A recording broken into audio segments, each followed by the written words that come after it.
আসসালামু আলাইকুম, কেমন আছো সবাই? আশা করি আল্লাহর রহমতে ভালো আছো। আজকের এই ভিডিওতে আমি হাউ টু ইমপ্রুভ ইংলিশ ইমেলটি নিয়ে আলোচনা করব। ইমেলটি কিন্তু খুবই গুরুত্বপূর্ণ। আশা করি আমার এই ভিডিওটা দেখার পর এই ইমেলটা তোমাদের কমপ্লিট হয়ে যাবে, তোমরা পরীক্ষায় উত্তর করতে পারবে।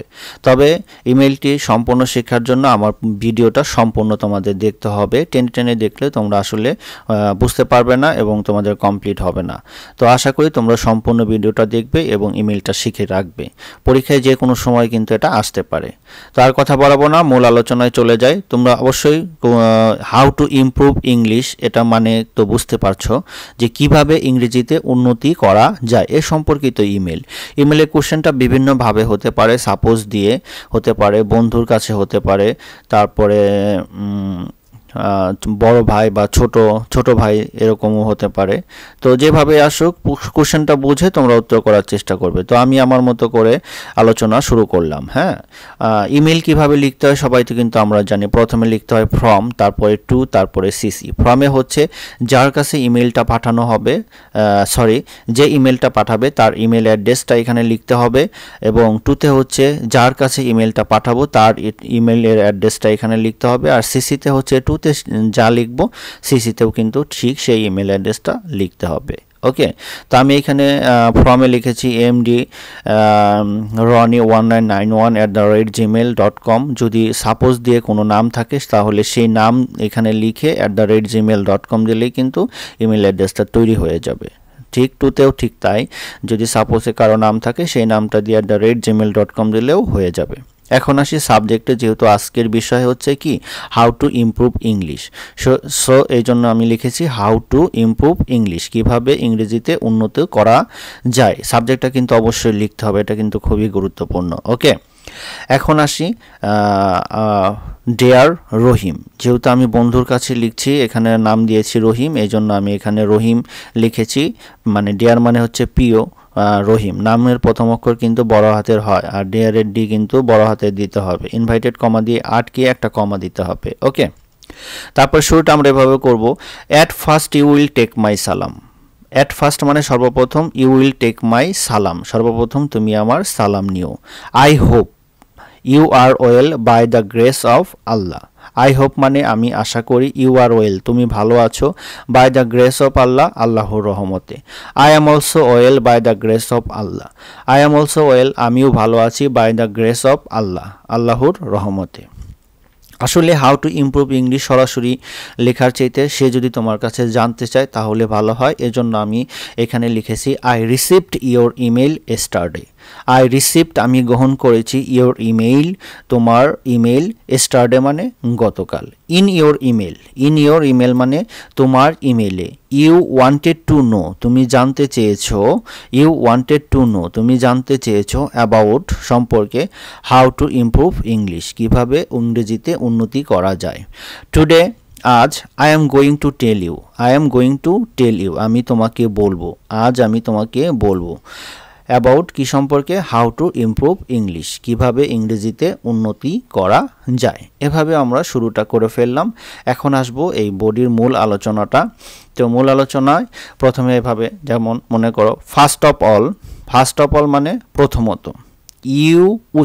উই নো দ্যাট আমরা জানি যে। First of all we know that প্রথমত আমরা জানি যে English language has 4 basic skills. English language মানে ইংরেজি ভাষায় আছে 4 মানে 4, বেসিক মানে মূল, স্কিলস মানে দক্ষতা, মানে 4টা দক্ষতা রয়েছে। ইংরেজি ভাষায় 4টা দক্ষতা রয়েছে। উই নো দ্যাট আমরা জানি যে English language has 4 basic skills. Those are listening, speaking, reading, writing. Those are মানে ওইগুলো হলো লিসেনিং মানে শোনা, স্পিকিং বলা, রিডিং পড়া, রাইটিং লিখা। তাহলে 4টা স্কিল আমরা জেনে ফেললাম, লিসেনিং, স্পিকিং, রিডিং, রাইটিং। এটা হচ্ছে ইংলিশ ল্যাঙ্গুয়েজের 4টি দক্ষতা। এছাড়াও আমরা কিন্তু আসলে প্রত্যেকটা ভাষারই কিন্তু 4টা দক্ষতা আছে, এটা কিন্তু আমরা কম বেশি সবাই জানি। একই জিনিস, শোনা, বলা, পড়া, লেখা। হিন্দি বলো, চাইনিজ বলো, বাংলা বলো, সব ভাষারই এই 4টা দক্ষতা থাকে, সেরকম ইংলিশেরও কিন্তু এই 4টা দক্ষতা রয়েছে। তারপরে দেখো, if you want to improve your English. If মানে যদি অর্থে ব্যবহৃত হয়েছে। If you want to improve your English, তুমি যদি তোমার ইংরেজি উন্নতি করতে চাও, you need to improve those basic skills. You need to improve, তোমার প্রয়োজন উন্নতি করা, দোজ বেসিক স্কিল, এই যে এই বেসিক মূল যে দক্ষতা রয়েছে এই দক্ষতাগুলো উন্নতি করা প্রয়োজন যদি তুমি এটা চাও। If you want to improve your English, you need to improve those basic skills. তারপরে দেখো, there are many ways to improve those basic skills. There are many ways, অনেক উপায় রয়েছে, to improve those basic skill, ওই basic স্কিলগুলো, মূল দক্ষতাগুলো অর্জন করার বিভিন্ন উপায় রয়েছে। There are many ways to improve those basic skills. At first মানে সর্বপ্রথম, you will enrich your vocabulary. Enrich মানে বৃদ্ধি, ইওর ভোকাবুলারি মানে শব্দ ভাণ্ডার। টু ইমপ্রুভ ইংলিশ, ইংরেজিতে উন্নতি করার জন্য তোমাকে কি করতে হবে? প্রথমত ভোকাবুলারি উন্নত করতে হবে। অ্যাট ফার্স্ট সর্বপ্রথম, you will enrich your vocabulary to improve English. Rich vocabulary মানে সমৃদ্ধ, হ্যাঁ, ভোকাবুলারি সমৃদ্ধ। উইল হেল্প ইউ, তোমাকে সহযোগিতা করবে। To use correct word, use মানে ব্যবহার, কারেক্ট ওয়ার্ড মানে সঠিক শব্দ। অ্যাট দ্য প্রপার প্লেস, এবং সঠিক জায়গায়, প্রপার মানে যথাযথ বা সঠিক জায়গায়। তাহলে rich vocabulary will help you to use correct word at the proper place. হ্যাঁ, মানে ভোকাবুলারি সমৃদ্ধ হলে, সমৃদ্ধটা কি করবে? উইল হেল্প ইউ, তোমাকে সহযোগিতা করবে, টু ইউজ ব্যবহার করতে, correct word at the proper place, যথাযথ স্থানে বসাতে তোমাকে সহযোগিতা করবে। If you enrich your vocabulary, যদি তুমি তোমার ভোকাবুলারি উন্নত করতে চাও। If you enrich your vocabulary, যদি তোমার ভোকাবুলারি বা শব্দ ভাণ্ডার উন্নতি করতে চাও। ইউ মাস্ট রিড ডিকশনারি, তোমাকে অবশ্যই কি করতে হবে? ডিকশনারি পড়তে হবে। এবং ওয়ার্ড বুকস রেগুলারলি, প্রতিদিন তোমাকে ওয়ার্ড বুক এবং ডিকশনারিটা পড়তে হবে। If you enrich your vocabulary, যদি তোমার ভোকাবুলারি উন্নতি করতে চাও। You must read dictionary and word books regularly, dictionary এবং ওয়ার্ড বুকটা তোমাকে রেগুলারলি পড়তে হবে। Then you need to learn grammar rules, তারপরে তোমাকে গ্রামার রুল পড়তে হবে। Then you need to learn grammar rules, তারপরে গ্রামারের নিয়ম পড়তে হবে। Grammar will help you to write English correctly, গ্রামারটা তোমাকে সহযোগিতা করবে কি? Grammar will help you, grammar তোমাকে সহযোগিতা করবে টু রাইট ইংলিশ, ইংরেজি লেখাটা কারেক্টলি, সঠিকভাবে লিখতে সহযোগিতা করবে কে? গ্রামার। ঠিক আছে, তাহলে প্রথমে ভোকাবুলারি পড়ব, তারপরে হচ্ছে গ্রামার রুলস পড়ব। Then you need to practice speaking, তারপরে তোমাকে কি? বলার চর্চা করতে হবে। They need to practice speaking, বলার চর্চা করতে হবে, বলার চর্চা করা প্রয়োজন। হ্যাঁ, এরকম অর্থে ব্যবহৃত হয়েছে। Then you need to practice speaking. Okay, তারপর দেখো, ইট উইল বি ফ্লুয়েন্ট মানে হচ্ছে সাবলীল, ইহা হতে হবে কি? সাবলীল। ইট উইল বি ফ্লুয়েন্ট, ইহা হতে হবে সাবলীল। অ্যাট প্রেজেন্ট মানে বর্তমানে, ফ্লুয়েন্সি মানে সাবলীলতা ইন স্পিকিং বলার। হ্যাঁ, is a must to get a good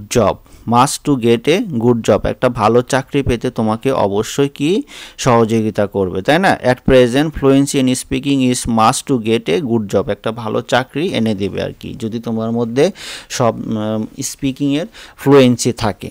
okay, because কারণ our speaking power will help you to draw the attention of others. Because কারণ our speaking power will help you to draw the attention of others. অন্যদের কি করবে?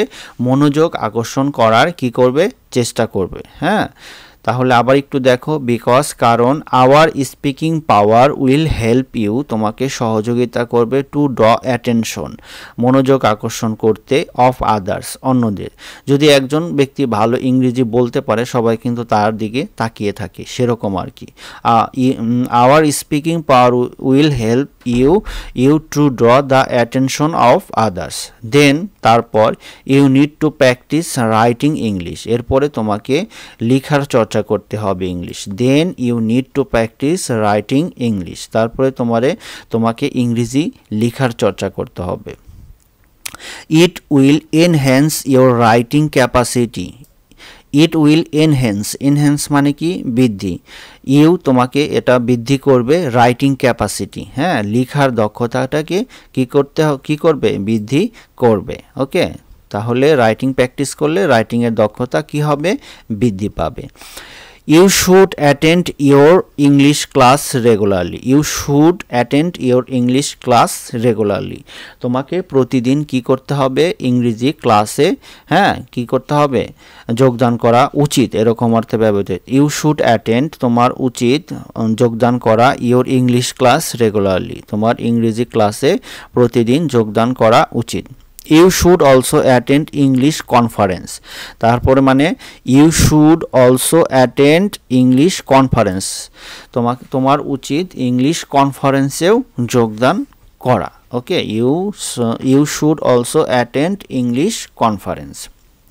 Two develop your listening skills, তো listening মানে কি, শোনার যে দক্ষতা, to develop your listening skills তোমার শোনার দক্ষতা বৃদ্ধির জন্য ইউ মাস্ট হিয়ার তোমাকে শুনতে হবে, radio, TV, watch films etcetera, এগুলো তোমাদের কি করতে হবে, শুনতে হবে, নিউজ শুনতে হবে, তাই না, রেডিওতে যে কথাগুলো ইংলিশে আসে সেই কথাগুলো তোমাকে কি করতে হবে, শুনতে হবে।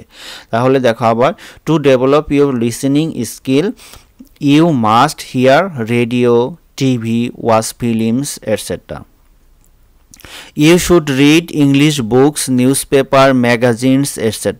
You should read অবশ্যই তোমার পড়া উচিত ইংলিশ বুকস ইংরেজি বই, নিউজ পেপার্স মানে সংবাদপত্র, ম্যাগাজিনস এটসেট্রা এগুলো তোমাকে পড়া উচিত।